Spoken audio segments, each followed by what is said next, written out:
আসসালামু আলাইকুম, বিসমিল্লাহির রহমানির রহিম। সুপ্রিয় শিক্ষার্থীবৃন্দ, তোমরা যারা সপ্তম শ্রেণীতে পড়ো, তোমাদের ইসলাম শিক্ষা বই থেকে আজকে আলোচনার বিষয়বস্তু হলো সালাতুল জানাজা। পরিচয় হলো সালাতুল জানাজা দুইটি আরবি শব্দ। প্রচলিত ভাষায় বলা হয় জানাজার সালাত বা জানাজার নামাজ। মৃত ব্যক্তিকে সামনে রেখে কবরস্থান করার পূর্বে 4 তাকবীর সহ যে সালাত আদায় করা হয় তাকে জানাজার সালাত বলে। জানাজার সালাত ফরজে কিফায়া। এলাকার কিছু সংখ্যক লোক এই সালাত আদায় করলে সবার পক্ষ থেকে সালাত আদায় হয়ে যায়। কেউ আদায় না করলে এলাকার সবাই গুনাহগার হয়।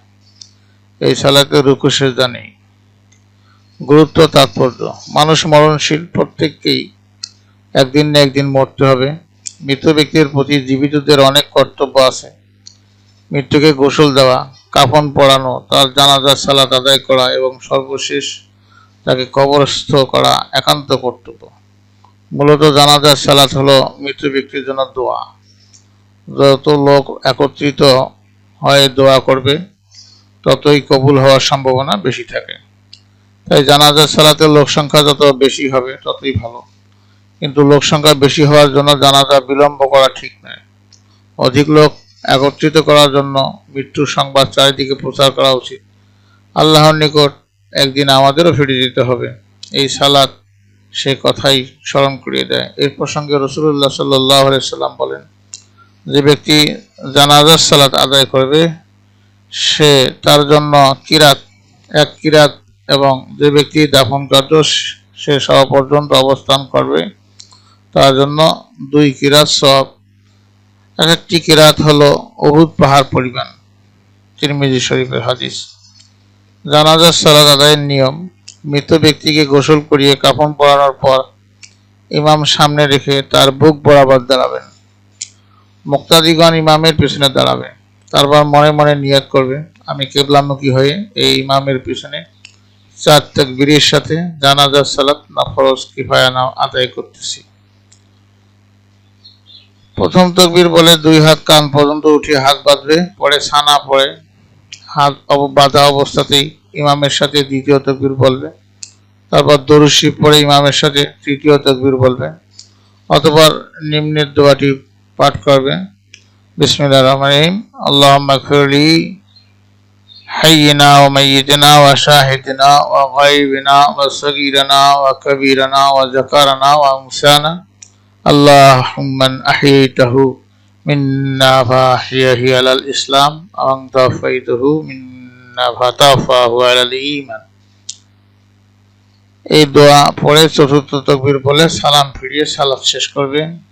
তাকবীর বলার সময় হাত উঠবে না।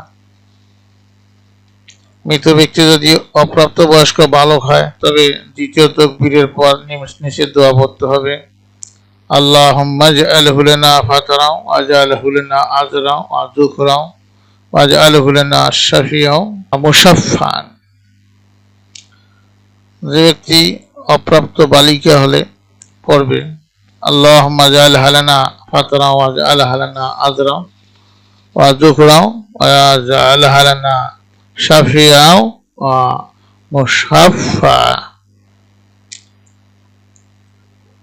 মৃত ব্যক্তিকে কবরে রাখার সময় পড়বে, বিসমিল্লাহি ওয়া আলা মিল্লাতি রাসূলুল্লাহ। আর কবরের উপর মাটি দেওয়ার সময় পড়বে, মিনহা খালাকনাকুম ওয়া ফিহা নুঈদুকুম ওয়া মিনহা নুখরিজুকুম তারাতান উখরা। এক মুসলমানের উপর অপর মুসলমানের জানাজায় উপস্থিত হওয়া অন্যতম কর্তব্য। ভোগবিলাসের মতো উঁচু শ্রেণীর মানুষ এবং সহায় সম্বলহীন দরিদ্র মানুষ উভয়কে একইভাবে সাদা কাপড়ে খালি হাতে পরপরের যাত্রী হতে হবে। এই সালাত সে কথাও স্মরণ করিয়ে দেয়। ক্ষণিকের জীবন অনাড়ম্বরভাবে কাটিয়ে ঈমান সহ কবরে যাওয়ার প্রস্তুতি নেওয়া সবার একান্ত কর্তব্য। প্রিয় শিক্ষার্থীবৃন্দ, তোমাদের দলগত কাজ হলো তোমরা দলে বিভক্ত হয়ে জানাজার সালাতের গুরুত্ব নিয়ে শ্রেণীতে আলোচনা করবে এবং তোমাদের বাড়ির কাজ হলো জানাজার সালাত আদায়ের নিয়ম বর্ণনা করবে। আজকে এই পর্যন্ত আলোচনার বিষয়বস্তু। আগামী ক্লাসে আমরা পাঠ 5 সালাতুত তারাবিহ নিয়ে আলোচনা করব। তোমাদের সার্বিক মঙ্গল ও সুস্বাস্থ্য কামনা করে এবং পরবর্তী ক্লাস দেখার আমন্ত্রণ জানিয়ে আজকে এখানেই বিদায় নিচ্ছি। খোদা হাফেজ।